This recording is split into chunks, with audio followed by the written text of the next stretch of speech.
tu disais que les luthiers sont tous musiciens, c'est pas vrai.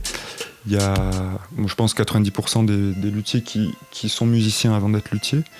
Mais il y a quand même des luthiers, par exemple celui avec qui j'ai travaillé à Marseille, qui fait 3 accords comme ça, mais qui ne joue pas de guitare, ce n'est pas un musicien. Mais il a l'oreille par contre. Le meuble qui cache la forêt. Un podcast qui explore et explique les métiers du bois. Bonjour à tous, moi c'est Clélia. Et moi Camille. Partons à la rencontre des artisans et entrepreneurs qui ont choisi ce matériau pour gagner leur vie. Découvrons ensemble les acteurs au cœur de sa transformation et de son cycle de vie. Et le tout sans langue de bois. Dans cette première saison, Camille et moi vous proposons de se pencher sur le produit fini, le meuble, l'objet en bois. La deuxième transformation. Nous allons comprendre pourquoi de nombreux artisans ont choisi l'entrepreneuriat dans le bois et comment cette matière et ses dérivés leur permet de vivre leur métier.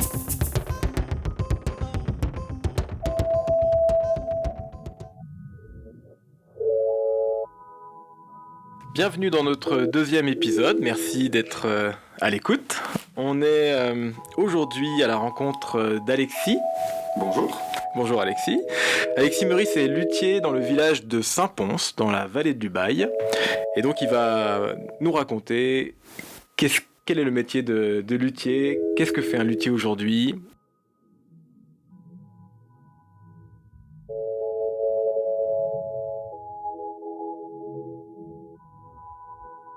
Déjà, Alexis, est-ce que tu peux nous dire un petit peu qui tu es, ton parcours, comment tu en es arrivé à exercer ce métier ? Ouais. Et alors pour me présenter, Alexis Meurice, donc ça me pense que tu l'as dit dans l'introduction. Je suis arrivé à la lutherie par la musique d'abord, donc j'ai appris la musique étant petit, la guitare. Et un jour, quand j'avais, je pense, 15-16 ans, j'ai acheté une guitare d'occasion sur un marché aux puces, qui était en sale état, je l'ai retapée. Et de là, je me suis dit que je pourrais essayer de m'en fabriquer une. Et à ce moment-là, j'allais faire des études de technicien du son. Donc je m'orientais plus vers la technique du son. Mais j'avais quand même... j'aimais beaucoup le bois. Déjà travailler le bois depuis enfant, quoi. Et la guitare. Donc voilà, je me suis dit, je vais m'en faire une. J'en ai fait une première. Mon père a un atelier aussi. Il aime bien par passion le bois. C'était pas son métier, mais... Du coup, il y avait un combiné à la maison, une défonceuse, il y avait des machines. Et quand tu es tombé du coup sur cette toute première guitare et là que tu as commencé à retaper, elle était à quel point en mauvais état ? Je me souviens plus de tout exactement, il y avait des fissures. Okay. Le vernis était bien enlevé, donc j'ai reverni aussi. Il y avait un travail sur la touche aussi et les frettes. Et je crois qu'il fallait refaire le scié de tête, donc la pièce qui espace les cordes en haut du manche. Voilà, c'était pas énorme, hein, mais c'était déjà un début. Mais t'as appris comme ça. Comment t'as appris t'as appris un livre Ouais, j'ai dû me renseigner sur Internet. Pour la réparation, je me souviens plus bien, j'ai dû faire comme ça, avec les connaissances que j'avais, avec les connaissances de mon père. Et après, par contre, pour fabriquer, je me suis vraiment documenté sur Internet, sur des forums, beaucoup. Et tu l'as encore, la guitare ? La première, ouais, elle est chez mes parents. Là. Celle-là, tu la gardes. J'ai la deuxième ici encore. Ouais. Et oui, je la garde, elle a des défauts vraiment pas logiques, mais qui m'ont du coup servi pour la suite. Mais sinon, elle fonctionne bien encore. Elle se joue très bien. Ouais. Ouais. Et tu dirais que en fait, un petit peu, c'est ton père qui t'a transmis la passion du bois et de la musique un petit peu ? Ouais, complètement. Il est guitariste aussi. Okay. Mes parents m'ont mis à l'école, au solfège, à l'école de musique quand j'avais 7 ans, je crois. Et j'avais pas forcément le choix à l'époque. Enfin, c'était... Tu vas faire de la musique comme tout le monde dans la famille, quoi. Et voilà, donc oui, c'est complètement un héritage de mes parents. Quoi. Ton père faisait quoi comme métier ? Il bossait chez EDF. Là, il est à la retraite. Il était cadre chez EDF. D'accord, donc pas forcément, en fait, il n'était pas dans le bois en tant que professionnel, mais c'était un bricoleur averti, quoi. Ouais, c'est ça. D'accord. Et donc oui, j'ai fait une première guitare, et ensuite, j'ai voulu en faire une deuxième plus réussie, une troisième, une quatrième. Ça m'a pas quitté. J'ai toujours fait ça en parallèle de mon travail d'ingé son à l'époque. Et en 2015, je bossais à Radio France à Paris et j'avais une petite maison avec une cave. J'avais installé un atelier dans la cave et je fabriquais, là c'était pour ma 3e et 4e guitare, je crois. Je bossais la journée et le soir, jusqu'à 2h du mat, j'étais dans l'atelier. Ah ouais, il faut être passionné hein, quand Et même. j'avais pour ça en ça. tête toute la journée quand je travaillais, les guitares. Et c'est marrant, C'est comme ça. tu t'es pas tout de suite orienté vers le métier de luthier. T'as d'abord fait un gesson. C'était pour Bah, quelle raison Ouais, j'ai été au bout de mes études, j'ai commencé à bosser là-dedans. Et puis, une fois que j'ai pu avoir un atelier chez moi, je me suis remis là-dedans. Enfin, j'avais envie d'explorer plus en profondeur la lutherie. Et voilà, jusqu'en 2018 où j'ai travaillé avec un luthier à Marseille, Michel Donadet, qui fabrique des guitares classiques. Et donc là, ça a été 10 mois d'apprentissage, de rectification de ce que je faisais un peu, mais surtout de transmission de comment fonctionne une guitare, sur le plan mécanique, acoustique. Et voilà, je crois que c'est vraiment ça qui m'a transmis, enfin, c'est la chose la plus importante que j'ai appris chez lui, c'était vraiment penser l'instrument, comment il doit fonctionner en fait. Ouais, mais du coup, ça fait justement une bonne transition vers justement les questions qu'on va poser un petit peu sur le métier. Déjà, moi, c'était un peu un a priori que j'avais. Je pensais que les luthiers étaient multi-instruments. Enfin, c'est-à-dire qu'ils pouvaient être capables de fabriquer ou de réparer plusieurs instruments. Mais c'est quand même un peu typé. C'est-à-dire qu'il y a des gens qui vont être spécialisés dans les guitares. Enfin, comment ça Complètement. fonctionne En fait, c'est par famille d'instruments. Ouais. Donc en fait, par exemple, les luthiers quatuors, donc c'est les violoncelles, violon, alto, contrebasse. Et ce sont des cordes frottées avec un archet. Ouais. Bon, la contrebasse, c'est quand même joué au doigt, mais ça fait partie des instruments à cordes frottées. Le luthier guitare, il va s'occuper des instruments à cordes pincées. Donc banjo, mandoline, ukulélé, guitare, basse. Voilà. C'est la différence, le type de fabrication est différent, les outils sont différents. Et si un contrebassiste fait que jouer en pinçant sa contrebasse, Ouais. est-ce qu'il vient te voir toi ou... Non, du coup, Ouais. ça fait partie des... Mais effectivement, la contrebasse, ça se joue beaucoup avec les doigts. Et ça fait partie quand même des instruments du quatuor, dans le sens où c'est une tradition du quatuor. C'est les mêmes modèles, enfin, types de fabrication. Donc c'est des tables et des fonds qui sont sculptés. La voûte là, qui est créée, c'est complètement sculpté dans une pièce en bois. La guitare, à part la guitare Archtop, qui est un modèle de guitare un peu jazz, qui est sculpté comme ça, inspiré du violon. Sinon, c'est des tables d'harmonie très fines qu'on cintre plus. Enfin, c'est contraint avec des barrages. C'est sculpté sur une pièce massive à la gouge, en fait C'est ça, à la gouge. Oh, les wow, les ok. luthiers du quatuor font ça, ouais. D'accord. Voilà. Et c'est pas le même principe de fonctionnement de l'instrument non plus. La caisse vibre pas de la même manière. Ils ont une âme entre la table d'harmonie et le fond dans les instruments du quatuor. Et un seul barrage vertical, enfin Ok. longitudinal dans la... Faudra mettre des images, je pense. Pour, Alors moi j'allais juste, alors pour les néophytes en guitare, une Ouais. table d'harmonie, c'est... Alors, la table d'harmonie, c'est la pièce maîtresse de la guitare. C'est comme la membrane du haut-parleur, on peut dire. Et c'est la pièce devant, qui est en épicéa ou en cèdre, là où il y a la rosace, la bouche. Ouais. Voilà. C'est la table d'harmonie. En fait, on ne voit pas de l'extérieur, mais à l'intérieur, il y a plein de petites barres en bois. Des bois qui sont très bien sélectionnés. L'importance de la sélection du bois est très importante pour cette pièce-là. Et chaque barrage va plus ou moins brider la table d'harmonie pour en donner on modèle le son grâce à ces barrages, en fait, pour obtenir plus ou moins de sustain, donc la durabilité de la note, pour avoir plus de brillance, de rondeur. En fait, on peut...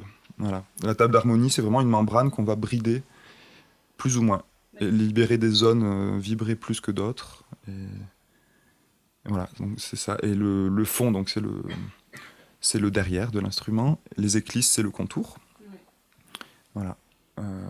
Après, le chevalet, c'est la pièce qui est collée sur la table d'harmonie sur laquelle reposent les cordes, qui sert aussi de cordier dans les guitares classiques ou folk.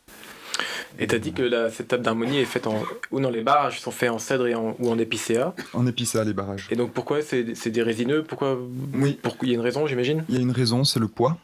Déjà. Ah oui, d'accord. La résistance mécanique, le poids. Et en fait, on cherche à optimiser le poids tout le temps en lutherie. Je pèse les pièces que je colle à chaque fois.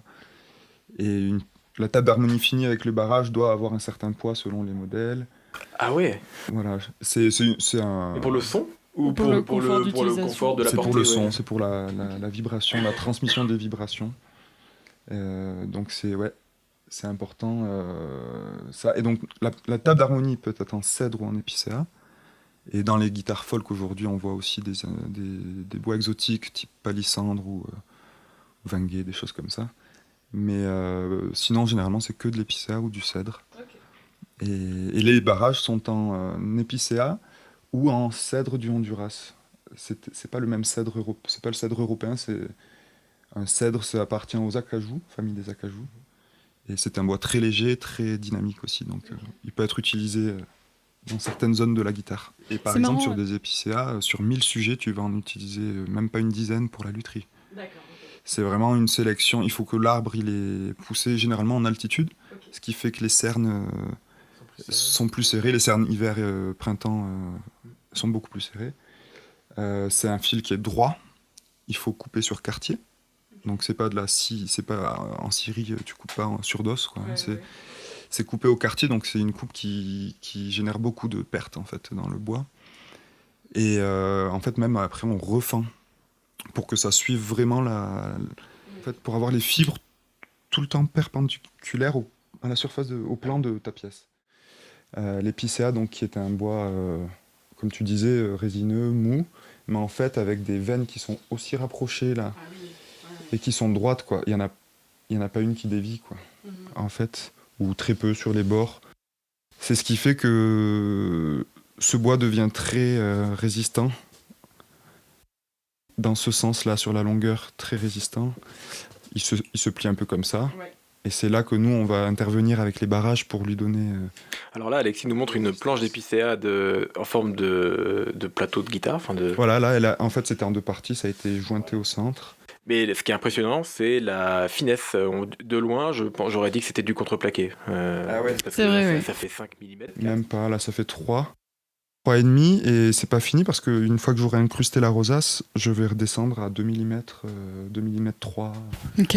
Et tout ça, tu rabotes à la main, systématiquement? Je calibre, je me suis fabriqué une petite calibreuse maison, donc je calibre jusqu'à 2,5 mm, on va dire, et ensuite je termine au racloir pour faire des zones avec différentes épaisseurs. Okay. Ouais. Et puis qui font la pâte du luthier. Et puis selon les modèles, en fait, on cherche différentes épaisseurs, donc différents sons, donc différentes épaisseurs. Oui, donc il faut aussi, je veux dire, c'est impossible d'être luthier et de pas avoir une oreille un peu musicale, quoi, parce qu'il faut être capable de distinguer ces différents sons. Exactement. Et qu'est-ce qu'on recherche dans un instrument. Exactement. Donc c'est vrai que tout à l'heure tu disais que les luthiers sont tous musiciens, c'est pas vrai. Il y a, je pense, 90% des luthiers qui sont musiciens avant d'être luthiers. Mais il y a quand même des luthiers, par exemple celui avec qui j'ai travaillé à Marseille, qui fait 3 accords comme ça, mais qui ne joue pas de guitare, ce n'est pas un musicien. D'accord. Mais il a l'oreille, par contre. Oui, voilà. L'oreille est vraiment primordiale, oui. On peut peut-être essayer d'écouter alors, le bruit de cette table d'harmonie qui est pour l'instant encore épaisse, pas barrée, mais je ne sais pas si ça va rendre...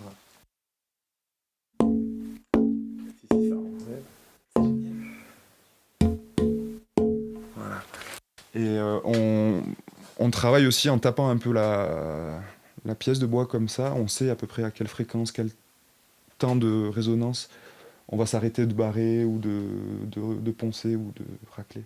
Donc régulièrement, tu fais des petits tests de son comme tu viens de faire là, quand tu es en train de travailler dessus pour tester, voir si ça atteint donne un petit niveau... repère. Okay, ouais. Ça donne un petit repère. C'est pas une science exacte, loin de là.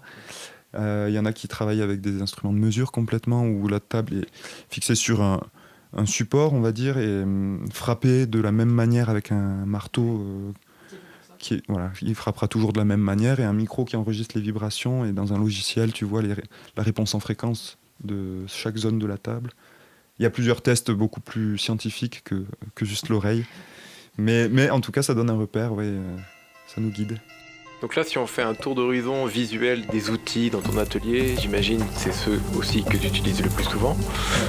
On voit des rabots, on voit des gouges, des ciseaux à bois, on voit des scies, on voit une vastringue. Plein de racloirs.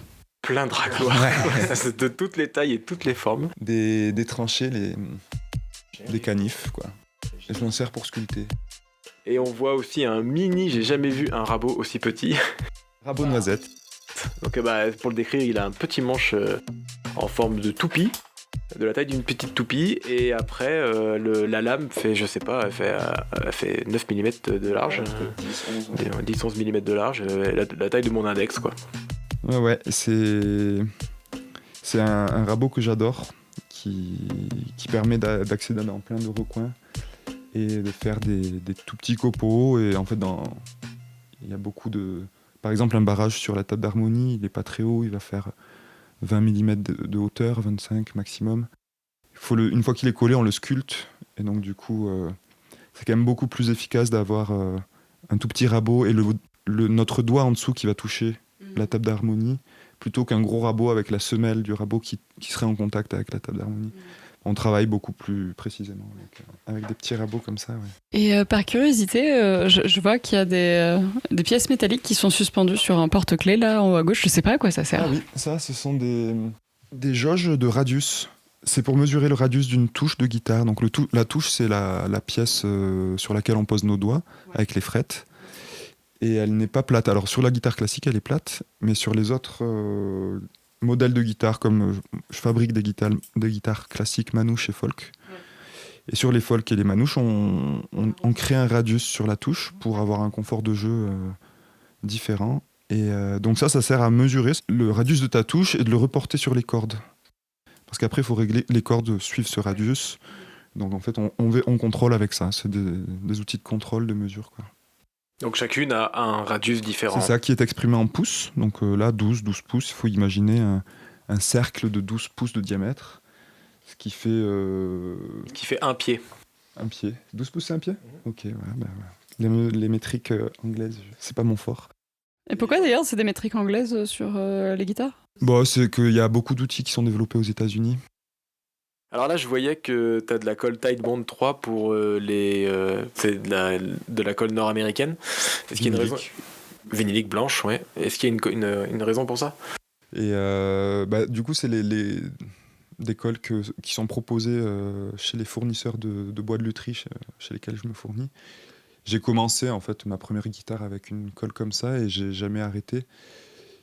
J'ai essayé déjà des colles blanches type classique en France, que mon père utilise. Et c'est vraiment pas les mêmes... j'ai l'impression que ça se comporte pas de la même manière. La viscosité n'est pas la même, tout ça. Et donc Titebond aussi propose différentes gammes de colle. C'est de la colle non toxique déjà, qui est compatible avec l'alimentaire. Donc ça c'est pas mal aussi. C'est moins... On utilise, je la touche beaucoup avec les doigts, donc c'est pas toxique, c'est bien. Et donc il y a des colles réversibles et d'autres qui ne le sont pas. Par exemple la 3, la verte, elle se décolle très difficilement. Donc en fait, même avec de l'eau et en chauffant, elle peut tenir. Alors que la rouge, par exemple, l'originale, elle peut se décoller, elle peut se décoller avec un peu de chaleur et d'humidité. Parce que de la même manière qu'en marqueterie, quand les gens font de l'ébénisterie, ils veulent pouvoir remplacer des pièces si elles sont abîmées, cassées ou ce genre de choses. J'imagine que pour un luthier, c'est un peu la même chose. Exactement. Il faut pouvoir accéder à certaines parties et décoller certaines parties pour réparer l'instrument. Par exemple, la touche de la guitare, le manche aussi. Ouais. On est amené parfois à faire des neck resets. Je ne connais pas s'il y a un terme en français, mais c'est sortir le manche de la caisse carrément, le décoller pour rattraper un défaut quelconque, ne serait-ce que pour décoller la table d'harmonie. Est-ce que ça t'était déjà arrivé de recevoir une guitare à réparer qui était mal collée, dans le sens où pas utiliser la bonne colle, pas décollable et pas réparable ? Ouais, généralement. Anciennement, on utilisait la colle d'os. J'en ai un peu, je me suis jamais mis à le faire. Mais parce que j'ai ça qui me convient très bien, mais j'en ai et peut-être parce que je crois que ça pue énormément quand on l'a fait et que t'es quand même chez toi, donc... C'est ça, c'est une petite chambre, il faudrait une plaque électrique ou un petit réchaud aussi, voilà. Donc quand j'aurai un plus grand atelier, je pense que ce sera plus évident. Avant qu'on passe à la partie entreprise, j'avais aussi quelques questions sur où est-ce que tu te fournis en bois, parce que du coup, comme tu nous expliquais, là, l'épicéa, tu recherches vraiment un bois très spécifique et tout ça. Ouais. Tu fais comment pour trouver un fournisseur qui est capable de répondre à cette demande-là ? Eh bien, il y a des fournisseurs spécialisés dans les fournitures de lutherie. Il y en a plusieurs en France. En Espagne, je me fournis à la fois en France et en Espagne. L'épicéa local qu'on a en France, c'est du Jura. Donc en fait, il y a des sociétés qui sont spécialisées dans repérer le bon épicéa dans la forêt, le sélectionner, l'amener, le couper comme il faut sur quartier dans une scierie spécialisée et qui revendent, voilà.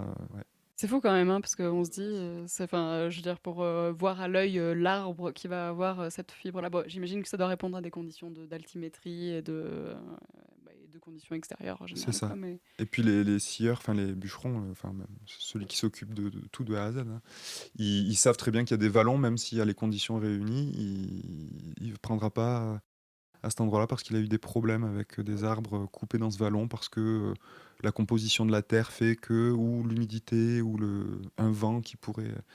Il y a vraiment des... C'est très précis, il y a des spécificités, donc il y a vraiment des bûcherons spécialisés là-dedans et des revendeurs spécialisés là-dedans Ok. aussi. Et t'as déjà essayé, par curiosité, de voir s'il y a un épicéa, enfin parce qu'on a des épicéas ici en vallée de l'Ubaye, Ouais. voir s'il n'y en avait pas qui convenaient un petit peu à ton utilisation? Eh ben, en me baladant, je fais que ça, à regarder les arbres donc, et m'imaginer des guitares dedans. Mais, ici, oui, il pourrait y en avoir, il n'y en a pas beaucoup qui sont suffisamment gros en Oui. diamètre, mais je pense qu'il y en a quelques-uns. Après, est-ce qu'ils ont vraiment poussé droit? Je sais pas. Il y en aurait peut-être un ou deux, peut-être. Et du mélèze, ce serait pas possible à utiliser Le pour... mélèze, c'est lourd et très nerveux, mais ça peut s'utiliser. Le mélèze très vieux, très ancien, une pièce de mélèze ancien. Effectivement, le grain est très serré, très droit aussi sur un mélèze. Donc il y a des propriétés qui peuvent être intéressantes pour la lutherie. Même si c'est pas très répandu, on peut l'imaginer, je pense, oui. Le cycle de fabrication, enfin tu as genre les grandes étapes de la fabrication d'un instrument et le temps global que ça prend. Ouais. Si tu sais un peu nous répondre. Et ben le temps, à peu près, c'est entre 200 et 300 heures de travail pour finir une guitare. Ouais. Après, en termes d'étapes,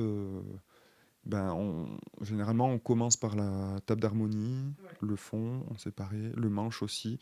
Voilà, ces trois éléments à fabriquer. Ensuite, on les réunit. Alors, il y a différentes méthodes d'assemblage du manche. C'est une étape très critique dans la fabrication qui est très importante pour la transmission de la vibration sur toute la longueur de l'instrument. Et voilà, donc... Est-ce qu'il y a des moments de la fabrication d'une guitare où tu es très stressé et tu es obligé de te dire, ok, aujourd'hui je vais le faire, aujourd'hui non, je me sens pas bien, je vais pas faire cette partie-là? Oui, il doit y avoir... c'est pas forcément des étapes, mais c'est... Par exemple, fabriquer la table d'harmonie, voilà, si tu as la gueule de bois, vaut mieux éviter, même si tu peux, si tu as ton plan en tête, voilà. Mais il y a des jours où je me dis, là, je suis trop speed, Je vais poncer. ou ne rien faire du tout, en fait. Mais non, après, sinon, on est à l'aise, on connaît un peu comment réagissent les bois, les outils, donc ça va. Sur le taux d'hygrométrie du bois, est-ce que tu travailles à des taux d'hygrométrie différents encore de ceux que nous, on peut utiliser en ébénisterie Vous utilisez quoi comme taux Ça doit... C'est les mêmes, je pense. Entre 13% et 15%. Eh bien, normalement, ouais, l'hygrométrie du bois doit être en dessous, certainement de 10. Personnellement, je n'ai pas d'outil pour le mesurer ça. Et en fait, ce que je fais, je commande des lots de bois que je laisse sécher plusieurs années avant de les sortir de mon stock. Mais je mesure pas. C'est pas c'est pas un facteur, un paramètre que je peux mesurer pour l'instant. Oui, en fait, tu prends le bois quand tu as une occasion et après tu le laisses tranquille en C'est stock.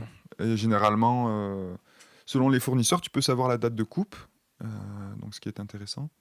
Mais tous ne le font pas. Et aujourd'hui, ils le proposent, mais c'est encore plus cher. Bon, donc, moi, j'ai des stocks, voilà. Je sais, il y a des bois, ça fait plus de 10 ans qu'ils sont là. Et d'autres, ça fait 3 ans. Mais en fait, au poids aussi, tu te rends compte, en le tapant, en le touchant. Voilà, après... Sur la création de ton entreprise de lutherie et de ton atelier.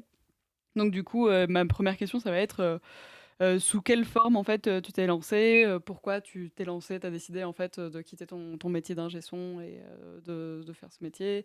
Quelle forme juridique a ton entreprise, ce genre de questions quoi. Eh ben, donc ça fait pas si longtemps que j'ai une forme juridique. C'est depuis, ça fait 1 an en fait, tout juste. Avant, je continuais de faire comme ça par passion et me déclarer, ça me paraissait dur, compliqué.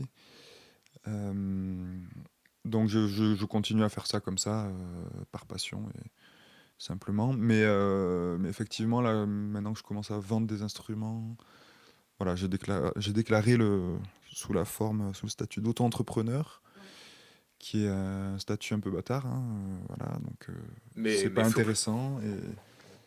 Parce qu'on paye la TVA, voilà, hein, on la récupère pas, on est prélevé de 20% par l'URSSAF toujours. Donc honnêtement, c'est pas viable quoi, hein, comme statut pour en vivre. Je pense qu'il y a d'autres formes qui sont peut-être plus adaptées, mais qui demandent plus De comptabilité. Ouais, Voilà. d'administratif derrière. d'administratif. Donc moi j'ai choisi au plus simple pour continuer un peu sur le mode fabrication par passion, vente quand j'ai des clients, et puis là j'ai des clients qui viennent pour des réparations aussi. Mais Donc justement, tu parles de réparation. Ce serait combien le pourcentage à peu près que tu fais dans ton chiffre d'affaires sur la partie réparation et la partie création?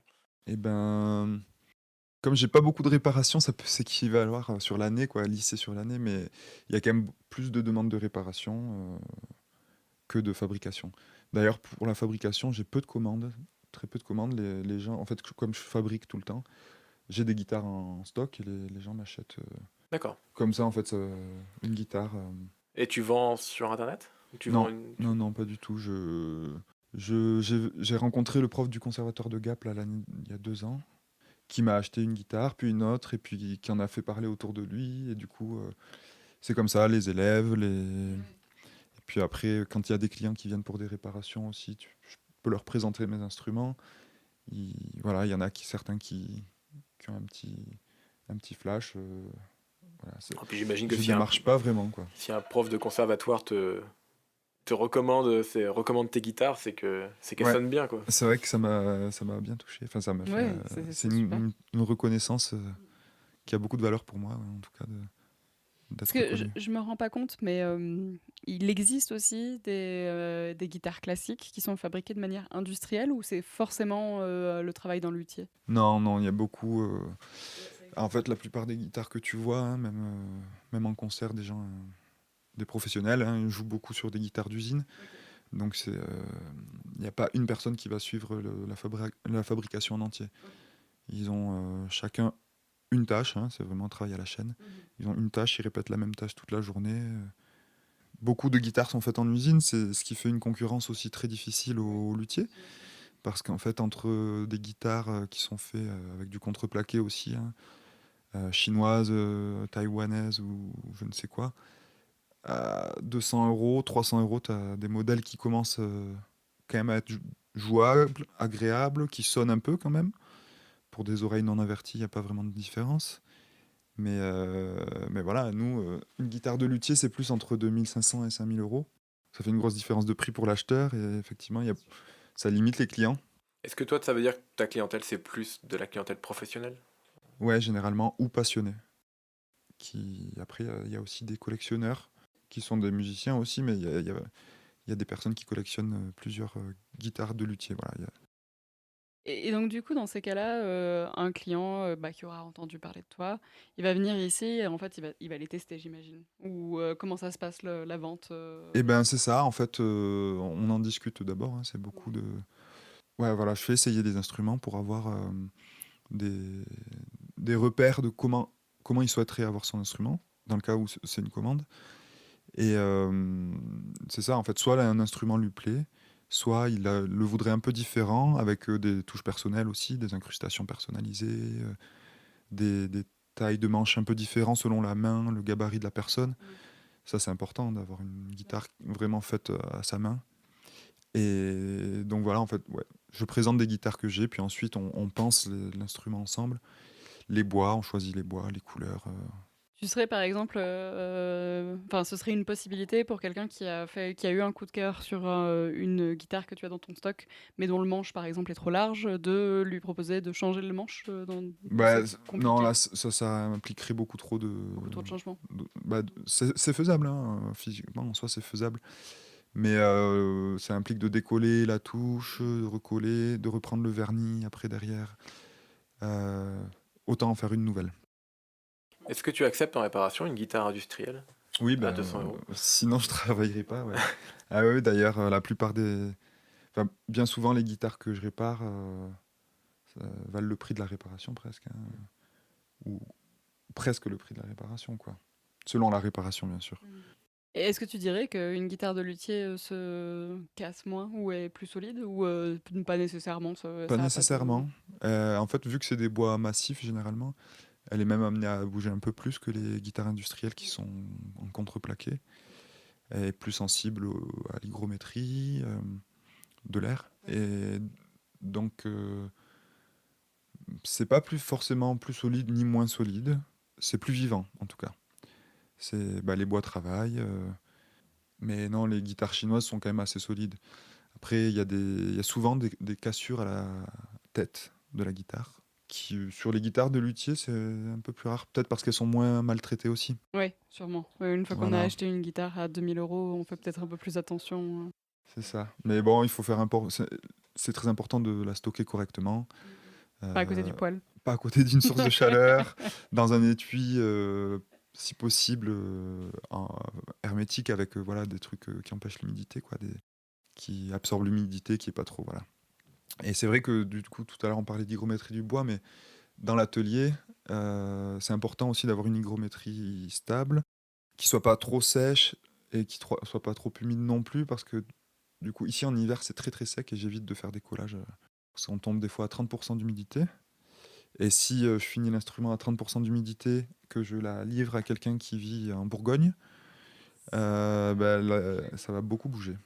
Et voilà, le bois va se fissurer certainement sur la table d'harmonie puisqu'il travaille comme ça, puis il est pris dans les éclisses. Et du coup, là, t'as un petit capteur qui te Ouais, dit j'ai un quel... petit capteur qui me donne l'hygrométrie et bon après, voilà, Puis après, je travaille c'est autour de l'habitude. 50, hein, entre 50 et 60, c'est l'idéal. Il y a des saisons dans certaines régions vraiment. Si on continue plus sur le marketing aussi, j'ai vu, on a été voir ton site internet, il est très bien fait, il est bien léché. C'est une part importante enfin tu penses, est-ce que c'est une part importante de ta visibilité? Ouais, je pense aujourd'hui que c'est récent ça aussi en fait. Je l'ai fait faire dans l'année là. Et ça me permet d'avoir une vitrine numérique Il y a une propre. boutique aussi, non? Il y a pas une boutique où tu... En ligne? Oui, Non. non? Enfin tu montres les guitares, mais Oui, c'est je pas. Voilà, présente ouais, après. je montre les guitares que j'ai en stock avec les tarifs, tout ça, mais je ne vends pas en ligne directement. C'est un peu contre l'éthique que j'ai de l'instrument. Enfin, pour moi, la rencontre avec le guitariste est très importante. Mais le site me permet d'avoir une vitrine à peu près propre, montrer que je fais un travail sérieux, j'espère. Et donc d'être référencé aussi sur Google. Aujourd'hui, voilà, c'est primordial. Parce que je me suis rendu compte que dans la vallée, ça fait 4 ans que je suis là, c'est vrai que des gens, beaucoup de personnes que je rencontre, ah mais je savais pas qu'il y avait un luthier dans la vallée. Donc voilà, j'essaie petit à petit de me faire Donc tu connaître. n'envoies aucune guitare par colis? Non, Jamais? ça c'est jamais arrivé. Maintenant, si quelqu'un veut absolument une des guitares sans la tester, je lui enverrai, oui. Ça doit coûter très cher, non, ce genre d'envoi? Ce genre d'envoi, je sais pas, ouais, ça doit coûter un petit peu, mais Parce que tu dois avoir du packaging qui est pour les coûts, pour les variations de température et Mais d'humidité, rendu à 2000 ou 3000 € la guitare, je pense que tu peux mettre 300 € de Ouais, frais, de de frais frais de de... support. ouais, peut-être Ouais. 100 €. Ouais, parce que le luthier fournit l'étui en rigide, Ok. en protection, voilà, qui va bien. Donc une fois que tu emballes ça, je pense, ouais, faut pas que ce soit maltraité, c'est sûr. L'étui, du coup, tu l'achètes Et ouais, toi-même? Ouais. ouais. Tu le fabriques pas? Du coup, le coût de fabrication d'une guitare, c'est quand même, ça peut être important parce qu'il y a les bois qui représentent un certain coût, Ouais. toutes les mécaniques, donc l'accastillage que je ne fabrique pas moi-même, Ouais. La qui main-d'œuvre. représentent un coût selon la qualité que tu prends. Et vu que c'est des guitares, comment dire, pas de luxe, mais c'est des guitares qui ont une valeur importante. Voilà. Donc ouais, c'est vrai que sur une guitare, tu as presque entre 600 et 1000 € d'investissement selon les guitares quand même. Entre les bois, les micros, si tu mets des micros dedans. Ça veut dire que ton stock de bois Mm. a une certaine valeur quand même. C'est-à-dire Ouais. que t'as un stock immobilisé qui est important, quoi. En termes Oui, bon, après, c'est pas une grande quantité. Là, faut que je le refasse d'ailleurs. Mais oui, bien sûr, ça a de la valeur. Et plus tu le gardes, plus il a de valeur parce que ton bois, tu sais comment tu l'as traité, tu sais qu'il est sec depuis au C'est moins comme tant de temps. comme un métier dans le métier, en fait. Le savoir garder ton bois, le faire sécher dans les bonnes conditions, le maturer, on peut dire. Ouais, c'est vrai. Faire en sorte qu'un luthier pourrait être peut-être mieux, meilleur qu'un autre parce qu'il sait garder son bois de la bonne manière. Ouais, exactement. Puis ce qui est important à la base, c'est quand même où tu te fournis, quelle pièce tu vas acheter aussi. C'est vrai qu'entre un épicéa standard et un épicéa de très bonne qualité, il y a plusieurs dizaines d'euros de différence quand même sur une pièce, voire centaines. Ouais. Donc, tu es un luthier qui se spécialise sur les cordes pincées. Mais du coup, quand il y a des gens qui viennent te voir avec des sitars ou des instruments que peut-être tu as moins de connaissances sur comment ils sont faits et tout ça, Ouais. comment ça Ukulélé. se passe dans ces cas-là? Enfin, ouais, ou même un ukulélé. Ukulélé, c'est carrément la même chose, Ouais. mais tu parlais du sitar. Alors, sitar indien, c'est un corde pincée. Puis j'en ai joué, je l'ai étudié, donc je connais cet instrument sans problème. Mais la sitar occidentale, c'est vrai que c'est corde pincée aussi. Ou une mandoline aussi, je sais pas si ça fait pareil. Ouais, c'est la même famille aussi, Ok, ouais. mandoline, donc ça, je peux réparer. Surtout quand on m'apporte un violon, en fait, je dis, vaut mieux aller voir un luthier violon, en fait, il est beaucoup plus apte à comprendre ce qui ne va pas sur l'instrument. Après, si c'est un petit détail, juste resculpter une pièce de bois, par exemple le chevalet qui est un peu trop haut, resculpter les pieds pour épouser la voûte et le replacer, ça je peux faire, mais le violon, c'est un instrument qui est pensé pour être ouvert. Donc on ouvre le fond, la table d'harmonie, pour replacer des choses à l'intérieur, pour l'entretenir simplement. Voilà, ça je le ferai pas. Après, d'autres instruments, c'est vrai que si on m'apporte une harpe, eh ben, je suis en train d'apprendre un peu la lutherie harpe parce que j'ai un plan peut-être pour reprendre la suite d'un luthier de harpe qui est à Tallard là. Voilà, il me fait une proposition d'offre de plusieurs harpes qu'il a en stock, et lui il veut s'arrêter, il veut transmettre ça avant de s'en aller. Et Ah, c'est super, ça doit être super intéressant. voilà, donc je me renseigne sur ce genre d'instrument aussi. Et Donc t'apprends à jouer de la harpe ou... pas encore, j'en ai pas, mais je vais devoir, je pense. Et voilà, selon les instruments en fait et le problème qu'il y a à réparer, je peux le faire ou non. Enfin, faut vraiment une expertise en fait. Voilà. Est-ce que t'as une guitare qui se vend le plus dans tes créations? Et ben les guitares manouches partent bien. D'accord. Ouais. Et c'est un modèle que j'adore fabriquer, la guitare de Django Reinhardt quoi. Est-ce que c'est parce que les tiennes sont particulièrement bonnes ou parce qu'il y a plus de joueurs de guitare manouche? Je pense, ouais, il y a peut-être un peu des deux. Mes guitares sont bien. Enfin, je trouve qu'elles sonnent. Voilà. Après, les retours que j'en ai, c'est que elles ont un son intéressant, ouais. Et c'est vrai que le jeu guitare manouche a pris un essor là ces derniers temps. C'est revenu pas mal à la mode. Et les guitares chinoises manouches sont vraiment mauvaises Ok. pour le coup. Donc la concurrence est un peu moins rude là. Mais c'est peut-être ça, ouais. Est-ce qu'il y a une saisonnalité dans tes ventes, par exemple, je sais pas, l'approche des fêtes de Noël, par exemple, les gens qui vont se dire c'est l'occasion de fêter ça avec Ouais, ça une pourrait. nouvelle guitare Ça, ou pas forcément. j'aurais bien aimé, mais non, pas forcément. Pas C'est forcément. vraiment au fil d'une rencontre. Ouais. Ouais, c'est rencontrer la bonne personne. Est-ce qu'il existe tu parles des salons spécialisés dans la lutherie ou ce genre de choses? Voilà, c'est maintenant, du coup, il faudrait que je fasse des salons pour aller plus loin. Et effectivement, ça crée beaucoup de contacts. Tu rencontres des gens qui sont intéressés, qui jouent tes guitares, puis qui peuvent décider de finalement même traverser la France pour venir te rencontrer, essayer d'autres guitares et faire les plans de la future guitare qu'ils veulent commander, quoi. Parce que donc c'est vrai qu'il y a des salons Il y a des salons, spécifiques à la lutherie. ouais, il y en a beaucoup, hein, il y en a plusieurs. Ah, d'accord. En France, en Allemagne, en Espagne. Il y a le salon de la guitare manouche même, tu vois, le festival de Django, voilà, Ok. qui était là il n'y a pas longtemps d'ailleurs, mais c'est un festival qu'il faudrait que je fasse un jour. Et j'imagine qu'il doit y avoir plein de rencontres passionnantes même avec des confrères, quoi. Ouais, complètement. Apprendre des techniques ou des Eh nouveaux ouais. outils ou des Ouais, discuter de l'instrument, des rien que ça. processus, ouais. Ouais. D'ailleurs, par rapport à la relation que tu as avec tes confrères, ça se passe comment dans le métier? Est-ce que les secrets de fabrication sont bien gardés ou au contraire, il y a une volonté de partager, de se donner les bonnes pratiques, de dire ah ben non, ça j'ai testé, ça a pas bien marché. Comment ça se passe? Ouais, bah, ça dépend vraiment des personnes. Ok. Mais il y en a qui sont vraiment dans le secret et qui ne disent rien. Par exemple, la personne avec qui j'ai appris, il était vraiment dans le secret. Il montrait pas ses plans de barrage.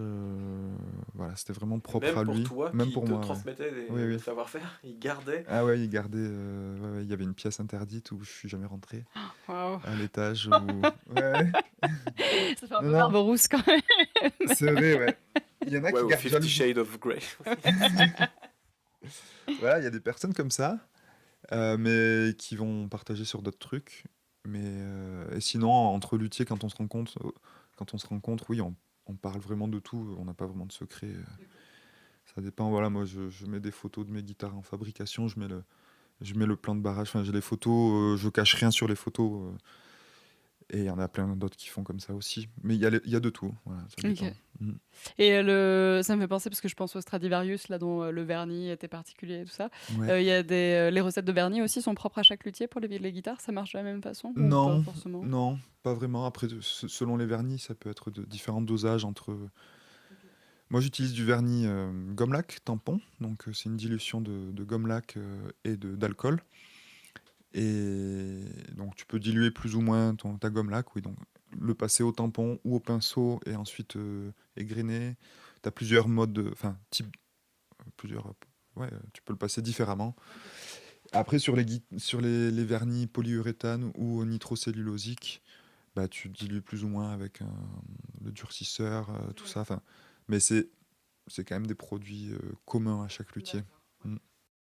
Et ben du coup, je propose qu'on parle un petit peu de l'avenir. Comment t'envisages toi du coup l'avenir de ton entreprise, l'évolution que tu prévois, ou les difficultés que tu peux rencontrer, comment tu vois tout ça? Eh ben, je sais qu'on déménagera donc de cette maison dans 2 ans à peu près. Et j'ai espoir qu'on atterrisse dans une maison Un peu plus grande plus peut-être? grande avec vraiment un atelier séparé. Euh, Si c'est pas le cas, je trouverais peut-être une boutique en ville si c'est dans une Mmh. petite ville. J'aimerais bien avoir une vitrine, quoi. Mmh. Éventuellement à Tallard du coup peut-être? Ouais, ou ce sera dans la vallée du Buèche, je pense. Autour de Gap, je pense, dans le rayon quand même.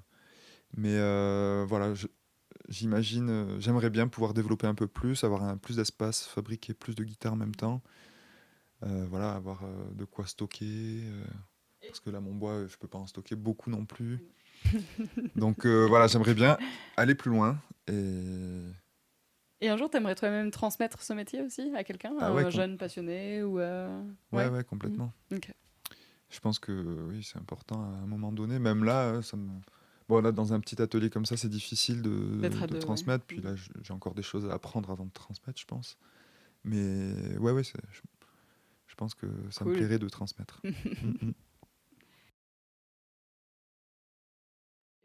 Pour conclure un petit peu, je pense que les dernières questions qu'on aurait à te poser, c'est si c'était à recommencer, est-ce que tu aurais des choses que tu ferais différemment?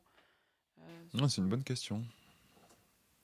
Et ben, c'est vrai que si j'avais voulu aller plus loin, j'aurais pu avant, mais ça aurait impliqué des sacrifices Ouais. aussi. Puis je pense que tu tires quand même pas mal de compétences et de connaissances intéressantes aussi de ton métier de technicien. Oui, Enfin, je pense que ça a dû aussi apporter quelque chose à ta pratique de la lutherie quelque part. complètement. Mm. Et notamment à l'électronique, par exemple les guitares électriques, les préamplis sur les guitares, même acoustiques. Donc non, mais je pense que je regrette rien dans ma vie, donc j'ai pas envie de dire que je ferais différemment. J'aurais pu faire différemment pour aller plus loin à la lutherie, ne serait-ce que de faire une formation un peu plus officielle peut-être, plus tôt. En fait, j'ai pris du temps à apprendre des choses par moi-même en faisant des guitares et des guitares. J'aurais pu aller plus vite en faisant une formation sur 2 ou 3 ans, mais en fait, il aurait fallu que je déménage dans des endroits en France un peu isolés où j'avais pas forcément envie d'y aller. Donc voilà, et puis là maintenant j'ai 2 enfants, une de 3 mois, une de 2 ans et demi, donc c'est vrai que ça fait quelques années, là, ça fait 3 ans à peu près que ben, je pratique plus autant la lutherie qu'avant, ou différemment. Et ça, je regrette pas non plus. Voilà. Bien sûr. Mm. J'espère que pour la suite, je pourrai avoir plus d'espace et plus de temps à consacrer à la lutherie. Voilà. Je vois plutôt pour la suite. Mm. Si tu avais un conseil à donner à un jeune, ou pas forcément jeune d'ailleurs, même quelqu'un qui veut se reconvertir dans les métiers de la lutherie, ce serait quoi ton premier conseil à lui donner? De commencer, de se lancer. Par Sans- toi-même, de pas hésiter à y aller, et Voilà. comme tu as fait, ouvrir une guitare. Et... C'est ça, soit par une réparation, soit si c'est quelqu'un qui travaille déjà un peu le bois, d'acheter les fournitures pour une guitare avec des fournitures peu chères, mais qui marchent quand même, et de construire, d'essayer. Il faut essayer, en fait, il faut faire et faire des erreurs, et puis après on les fait plus, et après on améliore ce qu'on fait déjà bien, et voilà, c'est vraiment en faisant des guitares, c'est vraiment... Il faut apprendre de chaque guitare. Chaque guitare t'apprend quelque chose, et c'est à force d'en faire que tu comprends pourquoi elle se comporte de cette manière. Donc en fait, faut pas perdre de temps, faut fabriquer, quoi. Ok. Mm. Ouais, super bon conseil. Est-ce que tu penses que luthier, c'est un métier d'avenir? Et ben c'est difficile quand même. Pour gagner sa vie correctement, c'est difficile. Il y en a de plus en plus des luthiers, c'est un métier qui revient vachement. Ok. Donc, Ah, mais- j'aurais pas pensé. C'est bon c'est signe. marrant. Ouais, c'est plutôt bon signe, mais donc du coup, de plus en plus de concurrence. C'est un métier qui disparaîtra jamais. C'est un métier qui pour moi est très très beau, quoi.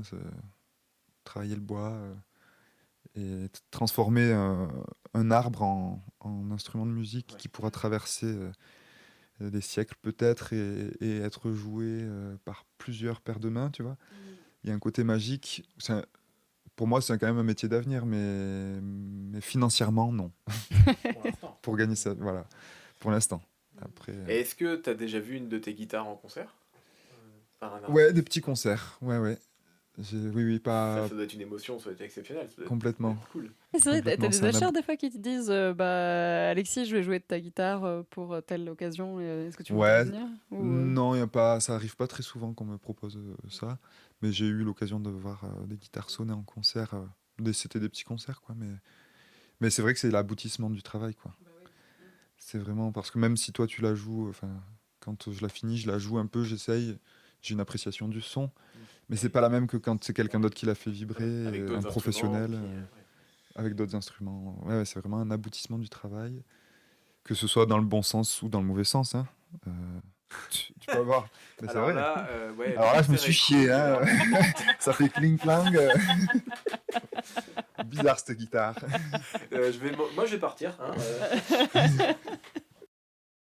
Merci beaucoup en tous les cas, Alexis. Ah bah, avec- je pense avec que, grand plaisir. Ouais, alors, je pense que le sujet est inépuisable et qu'on aurait pu poser encore 1000 questions, mais bon. On dans a ce- bien démystifié quand même le métier de luthier, Ouais, Ouais. au moins les bases. c'est ça. On reviendra peut-être te voir un jour pour un épisode 2 pour aller plus dans le détail. Eh ben, avec sur plaisir. Sur les harpes.